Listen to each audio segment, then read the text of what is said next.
जदि आपण पाखरे गोटे बैंक अकाउंट अच्छी ताहले यही खबर आपण मानक पई गुरुत्वपूर्ण अटे। देखंतु आजिका डेट रे समस्त पाखरे गोटे गोटे बैंक अकाउंट रही।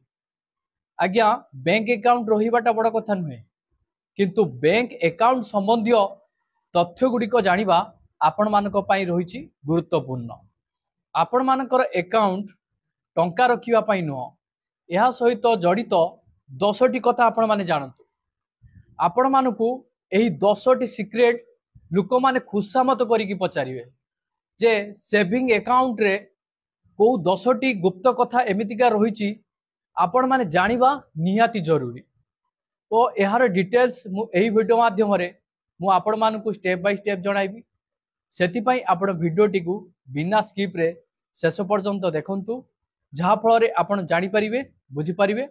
जदि चैनल ले नुआ करी आपण वीडियोटी देखुथांती ताहले वीडियो को लाइक करी चैनल को सब्सक्राइब करी पाखरे थिबा घंटी चिन्ह को दबाई दियंतु।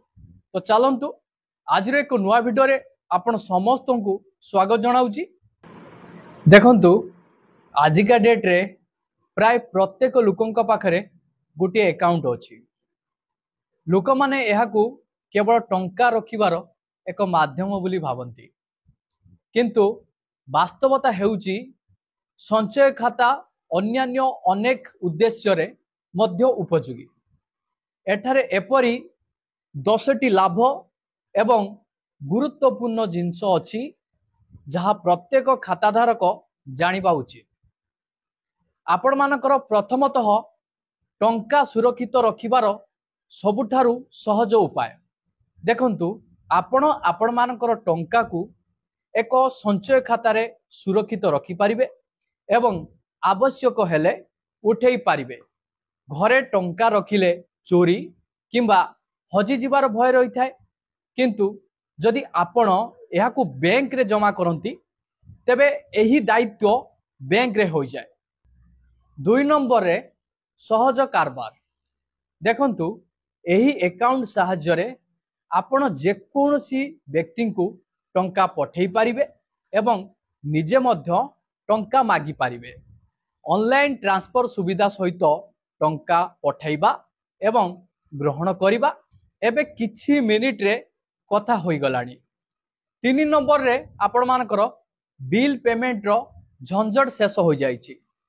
घर भड़ा, विद्युत, पानी, इंटरनेट, मोबाइल किंबा दुकान पाई देव संचय अकाउंट को net banking, UPI, debit card किंबा चेक माध्यम रे करा जाई पारिबो। 4 नंबर रे खर्च रेकर्ड सबु बेले हाथ रे रहिबो। देखंतु अकाउंट पेमेंट माध्यम रे आपण जानि परिबे जे आपण को अकाउंट को केबे एवं केते टंका आसीची एवं केते खर्च होईची। यह साहाय्य रे आपण मानकर खर्च को नियंत्रण करि परिबे एवं भविष्यत पाई योजना करि परिबे। 5 नंबर रे आपण मानकर रहिछि सर्वनिम्न बैलेंस बजाय रखिबा जरूरी। देखंतु अधिकांश बैंक रे संचय खाता रे सर्वनिम्न बैलेंस रखिबा बाध्यतामूलक। जदि यह करा जाए नहीं तेबे बैंक एक चार्ज आदे करे। एही नियम प्रत्येक बैंक पाई भिन्न होई पारे। तापरे आपण मानकर 6 नंबर हाराहारी बैलेंस रो गणना।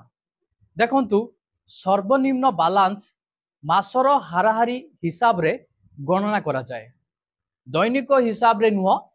उदाहरण स्वरूप जदि मासर कौनसी समय रे आपण को अकाउंट रे 3 लाख टंका थिला एवं परे एहा ह्रास पाइला तेबे मध्य हाराहारी बैलेंस गणना करा जिवो। 7 नंबर रे आपण मानकर रहिछि आपण को टंका उपरे सुद मध्य मिलिबो। देखंतु आपण संचय खाता रे रखिथिबा टंका उपरे मध्य सुद पांती, तथापि एही हार कम प्राय 2% रु 4%। तथापि एहा को घरे रखिबा परिवर्ते बैंक रे रखिबा एवं किछि सुद पाइबा भलो। 8 नंबर रे आपण मानकर रहिछि आपण स्थायी जमा करि परिबे।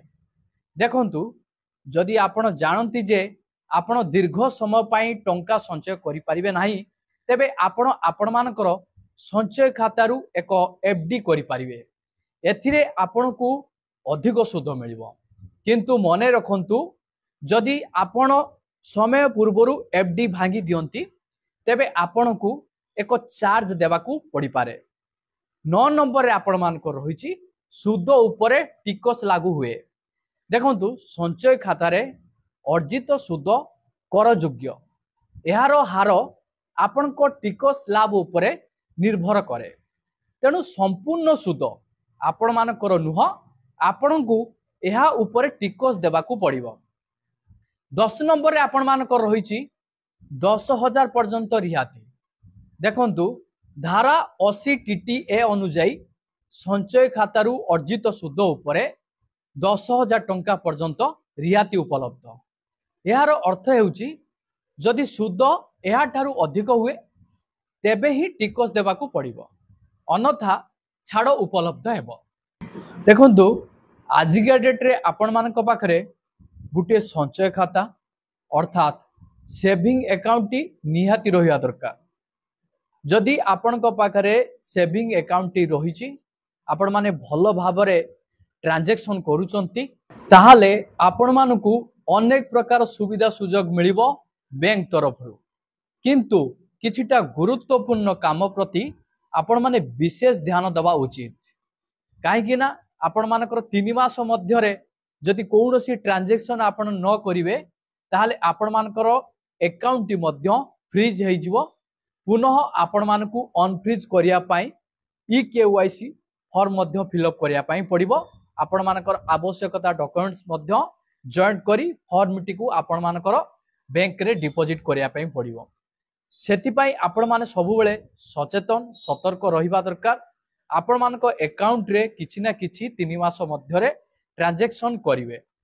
तो सेविंग अकाउंट रे आपण मानकू लोन मध्य मिलुची। आपण चाहिले होम लोन आनी परिबे, गाड़ी लोन आनी परिबे, बहुत प्रकार लोन मध्य रहिची जहा आपण मानकर कम सुदरे आपण मानकू मध्य लोन मिलिबो।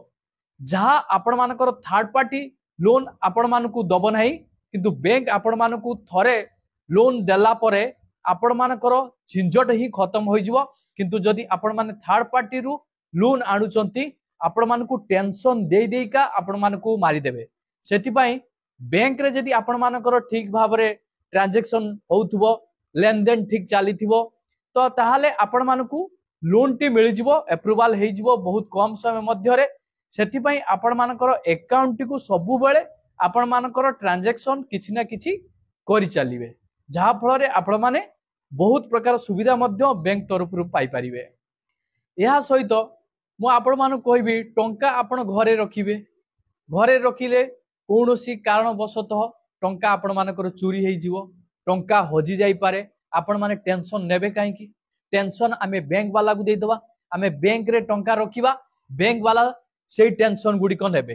तो एहा आपण मानक पई बहुत बढ़िया रहिछि। आपण माने सेविंग अकाउंट तुरंत खोलिबा उचित। या थिला आजिका डेट रे आपण मानकर सेविंग अकाउंट को नहीं 10टी सिक्रेट। एही 10टी सिक्रेट आपण माने जानी रखंतु, जहा फल रे आपण माने कौनसी असुविधा रे सम्मुखीन हेबे नाही। पुणी देखा आपण मानक सहित नुआ एक अपडेट रे। जय जगन्नाथ।